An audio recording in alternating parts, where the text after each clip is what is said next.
The world is watching Tennessee. The world is watching Tennessee. Because what is happening here today is a farce of democracy. What is happening here today is a situation in which the jury has already publicly announced the verdict. Just yesterday, the House Speaker took to national news to condemn us and call for our expulsion before any evidence was presented, before any trial happened. And so what we see today is just a spectacle. What we see today is a lynch mob assembled to not lynch me, but our democratic process. But it will not stand, because no lie can live forever. Colleagues, the video you showed a few moments ago, I want to say thank you, because it showed for the world the ridiculousness of the claims that what we were doing merit the ultimate punishment of expulsion. Mr. Speaker, I represent 78,000 people. And when I came to the well that day, I was not standing for myself, but I was standing for my constituents. And the thousands of Tennesseans gathered in this Capitol demanding that this body act. But most particularly, I was standing for those young people. Those young people, many of whom come from my district, many of whom can't even vote yet, many of whom are disenfranchised, but all of whom are terrified by the continued trend of mass shootings plaguing our state and plaguing this nation. And so that is why I walked up to the well. I walked up to the well because you were pushing my people back. We brought a megaphone because you cut our people off and you cut their representatives off from the microphone time after time after time after time after time again. And there comes a time where people get sick and tired of being sick and tired. And so my colleagues, I say that what we did was act in our responsibility as legislators to serve and give voice to the grievances of people who have been silenced. Article 2, Section 27 says that any member of the House, any member of the Senate has a right to dissent from and protest against legislation that they know to be injurious to the people. The inaction of this body when it comes to the crisis of mass shootings is injurious to the people. The obedience of this body to special interest groups like the NRA is injurious to the people. The proliferation of guns that you promote in this state is injurious to the people. And so we had no other choice but to get our dissent marked for the journals.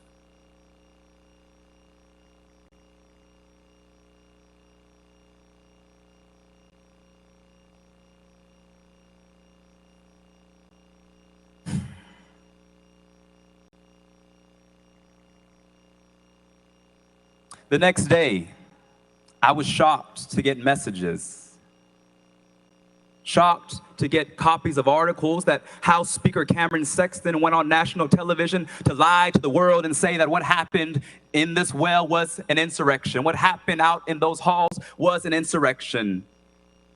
I was shocked to have the Speaker of the House condemn mothers and children and grandmothers and parents and concerned citizens, clergy, lie on them and say that they were violent insurrectionists. And I think that he owes the people of Tennessee an apology. Because at no point was there violence. At no point did we encourage violence. In fact, what we were doing was calling for the end of gun violence that is terrorizing our children day after day after day, and all we offer are moments of silence. It is in that spirit of speaking for my constituents, of being a representative of the people, that I approached this well on last Thursday, breaking a House rule, but exercising moral obedience to my constitutional responsibility to be a voice for my people, to be a voice for the Tennesseans who you choose not to listen to because of those NRA checks that are so hefty in your campaign funds. There comes a time where people get sick and tired of being sick and tired. And so I came as a representative to this well. And so today, we are brought to here, where members are responding in the most extreme measure, not because of what we did, but because by breaking decorum, we broke the glass of your false power for the world to see. We broke the glass of this chamber that someone called sacred. One of the members on the other side of the aisle was in tears and said, "I've never seen such a breach of this sacred chamber." And I thought to myself, that representative has obviously never read history. Because is it in this chamber, if you walk around this Capitol, you'll see bullet holes when representatives got into conflict. You'll see duels take place on this House floor, debating whether people like me should be treated like equal citizens under law. This is not a temple. This is a place where we're supposed to wrestle for our democracy and wrestle ideas and give voice to 78,000 constituents each of us represents. But for so long, this body, drunk with power, has modeled for the world what we know as nothing less than authoritarianism. And today is the climax of that behavior. That a week after a mass shooting plagued our community, the most direct action this legislative body takes, or should I say my colleagues on the other side of the aisle are taking, is to expel us for speaking about the issues of weapons of war on our streets. We called for you all to ban assault weapons, and you respond with an assault on democracy. That is why the nation is watching you today. And I say to my colleagues on the other side of the aisle that no matter what you vote, you have the votes, but you will not be victorious because there are generations of young people who see what is going on. There are young people that as you try and beat us down, they are rising up to take back this state from the extreme forces that have sought to take away the democratic process, the deliberative process. On last Thursday, when thousands gathered here, tried to silence members from talking about the issue of gun violence because they were afraid that a conversation would remind people that there is complicity of this body in what happened at Covenant Elementary School. The truth be told, colleagues, Covenant Elementary School was not the first mass shooting in Nashville. I represent a part of Nashville. And one of my constituents, who I don't know is in this chamber, Miss Brooks, lost her son, Akila, in that mass shooting that occurred at the Waffle House in Antioch. And after that massacre, we demanded that this body act, but once again, you turned a blind eye and closed your ears and put your head in the sand and refused to listen to the voice of the people. Refused to listen to the voice of the people. And so once again, it was in that spirit of a representative for people who have time after time after time been silenced that I approached this well. And now this body who showed the video of what occurred, no violence, no death threats, but simply saying that until we have action, there will be no peace or safety in our communities. And how do my colleagues respond? They respond with the most extreme measure of expulsion, which has only taken place 3 times in this House. Only 3 times in over 200 years have there been members of the House of Representatives expelled. The first case was in 1866. 6 members were expelled for refusing to confer citizenship on formerly enslaved persons. Then in 1980, 1 member was expelled for taking a $1,000 bribe to kill a bill on committee. In 2016, One member who many of you served with was expelled for 22 counts of sexual harassment.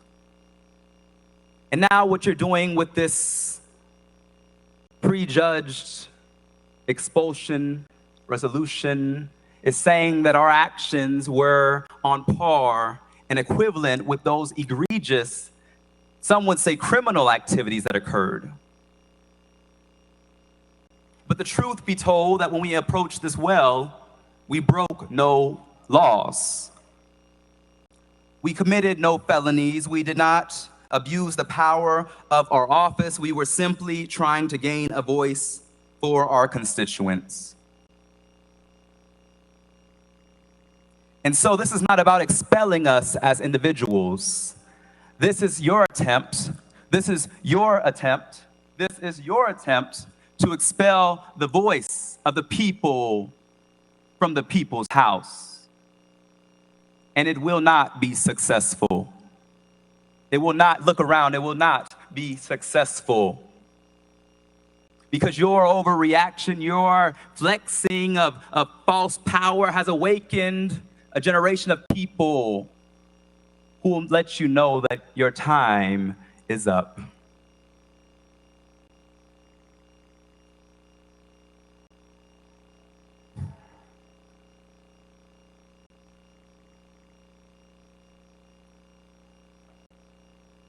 Let's talk about expulsion. For years, one of your colleagues who was an admitted child molester sat in this chamber, no expulsion. One member sits in this chamber who was found guilty of domestic violence, no expulsion.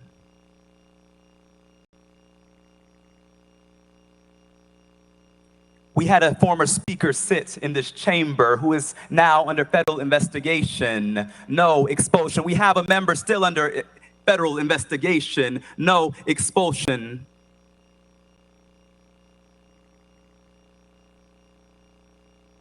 We had a member pee in another member's chair in this chamber, no expulsion. In fact, they're in leadership. In the governor's administration. And so once again, what you're saying to us, since you're trying to put us on trial, I'll say what you're really putting on trial is the state of Tennessee. What you're really showing for the world is holding up a mirror to a state that is going back to some dark, dark roots. A state in which the Ku Klux Klan was founded, is now attempting another power grab by silencing the two youngest black representatives and one of the only women, Democratic women in this body. That's what this is about. Let us be real today. Let us be real today. Colleagues, there's another part of this. This extreme measure is a violation twofold, because it also is an attempt to silence and undo the will of over 200,000 Tennesseans whom the three of us represent. Your extreme measure is an attempt to subvert the will of voters who democratically elected us as representatives to speak and to passionately fight for them.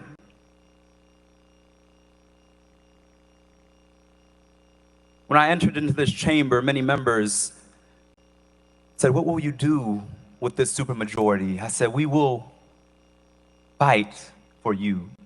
We will not bow down simply because they have numbers, because we know that we are on the right side of history and that this body is not the ultimate say.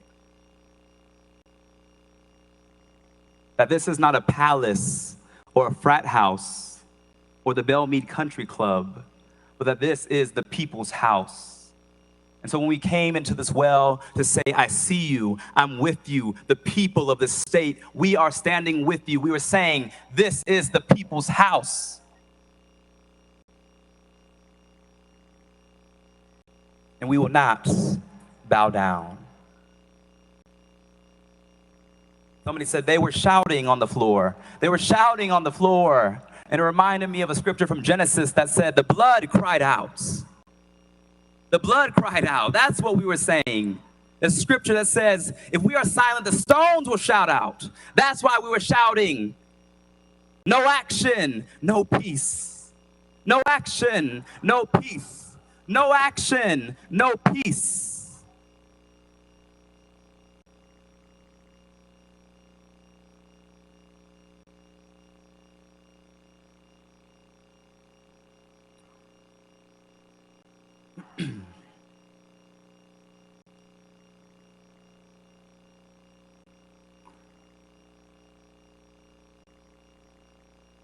Let's talk about the power grab.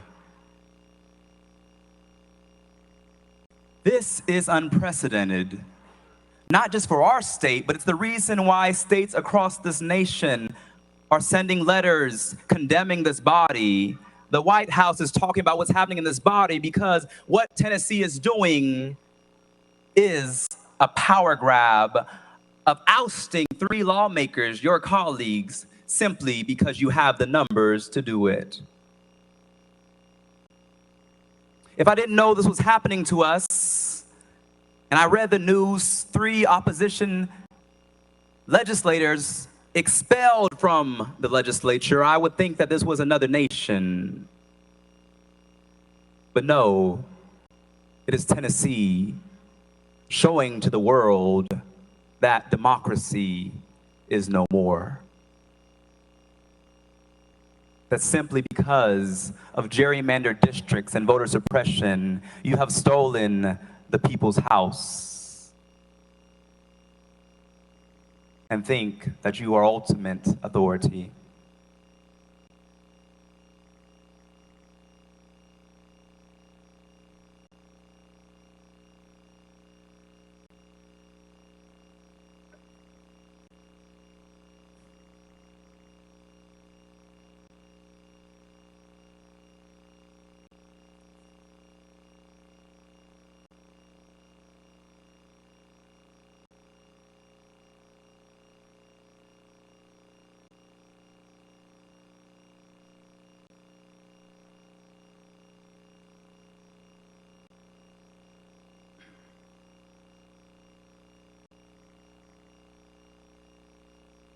Whereas, during the House floor session on March 30th, 2023, Justin Jones of Davidson County, along with Gloria Johnson of Knox and Justin Pearson of Shelby County, did knowingly and intentionally bring disorder and dishonor to the House of Representatives through their individual and collective actions. Mr. Speaker, how can you bring dishonor to an already dishonorable House? How can you bring disorder to a House that is out of order, where the Speaker refuses to let representatives elected to speak for their people even be heard? How do you bring dishonor and disorder to a chamber that does not follow decorum, due process, constitutional rights, or the rules that they enact themselves? There is no equal application of law or rules as we see in this chamber, as we saw today. But it depends on who you know. It depends on if you have a certain letter by your name. It depends on if you have the supermajority. That does not sound like democracy to me.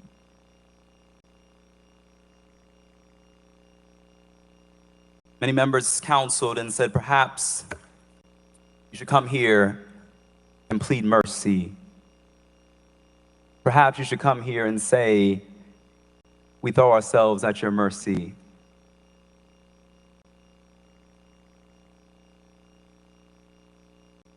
That we should be ashamed of what we did and hold our heads down low. But what we did was the only logical thing to do after a session defined by extreme silencing of representatives of this body. A session defined by multiple moments in which the attempt to even bring up gun violence was immediately out of order.